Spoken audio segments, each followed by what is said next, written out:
काय सांगाल आज संतोष देशमुख यांच्या अपहरण आणि हत्येला 9 दिवस होत आहेत. आतापर्यंत एकंदर जे तपास झाला तर त्यावर तुम्ही समाधानी आहे? आता आज संध्याकाळपर्यंत समजेल सगळं की म्हणजे कितीपर्यंत कसा तपास झाला काय. काल पथकातले SP साहेब आले होते. त्यांनी सांगितलं की तपास एकदम जलद गतीने चालू आहे. सगळे पुरावे घेणं चालू आहे. सगळं तर मला समाधानकारक बोलले ते. आज संध्याकाळी परत ते मला सगळं सांगतील. आमचं जे शिष्टमंडळ आहे इथलं त्यांनी सांगतील सगळं. वेगवेगळे नेते, वेगवेगळे सामाजिक कार्यकर्ते कोणी CBI चौकशीची मागणी करते, कोणी CID, कोणी पोलीस अधिकाऱ्याकडून आता रोहित पवार आले होते. त्यांनी देखील आधी वेगळीच मागणी केली की ज्युडिशियल चौकशी या सगळ्या प्रकरणाची व्हावी. तुमचं काय म्हणणं आहे सगळ्यावर? ज्यातून माझ्या भावाला न्याय भेटेल ती चौकशी झाली पाहिजे आणि माझ्या भावाला न्याय मिळाला पाहिजे.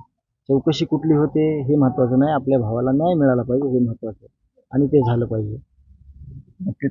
आता या प्रकरणात एक व्हिडिओ व्हायरल होतोय. त्यामध्ये एका हॉटेलमध्ये हा आरोपी आणि पोलीस अधिकारी भेटतायत आणि त्यानंतर तुम्ही देखील त्या ठिकाणी दिसताय अशी बरोबर. चर्चा आहे. हा बरोबर आहे. नाही तुमचं काय नाही म्हणणं आहे यावर? मीच आहे त्याच्यात. हे माझे संदीप नायकवाडे मित्र आहेत साईडला बसलेले आणि हे आम्ही तिथं चहा पाण्याला एक वेगळ्या टेबलवर बसलोय आणि तिथं API साहेब पाटील साहेब आहेत. आम्ही बसल्याच्या नंतर ते आले. त्यांनी मला बोलून घेतलं आणि ह्या संदर्भातच माहिती विचारली की झाले का भांडण वगैरे. मी म्हणजे जे भांडण झालं होतं त्याच्यावर काय झालं तर आम्ही सांगितलं काही नाही, शिंदे साहेब आले होते, आम्ही भांडण रोखलं आणि ह्यांना पाठवून दिलं एवढं बोललो आणि झालं, निघून आलो आम्ही. आणखी दुसरी कुठली चर्चा झाली? त्या नाही, अधिकाऱ्याने अजिबात तुम्हाला नाही, काही अजिबात नाही. अधिकाऱ्यांना अजिबात दुसरी काही चर्चा केली नाही. कारण आम्ही मी एकटा आलो होतो, हे पण एकटे आले होते हां. आणि तो आरोपी आणि ते दोघं सोबत आले होते.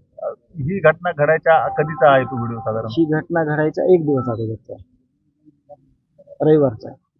या घटनेनंतर जिल्ह्यातील आणि महाराष्ट्रातील राजकारण तापले आणि यामागे कुठेतरी राजकारण होतंय का, या अडून कुणी राजकारण करतंय का? त्याच्या भेटी घेतात, त्यांची वेगवेगळे स्टेटमेंट दिले जातात, वेगवेगळ्या चौकशा करा म्हणून मागणी करतात.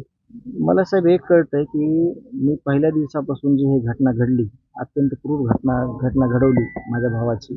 एक समाजसेवक, एक गावचा प्रमुख, एक कुटुंबाचा प्रमुख, एक माझा भाऊ आहे, याची हत्या झाली. तर मी पहिल्या दिवशीपासून काय मागतो, माझं एकही वाक्य असं नाही वेगळं.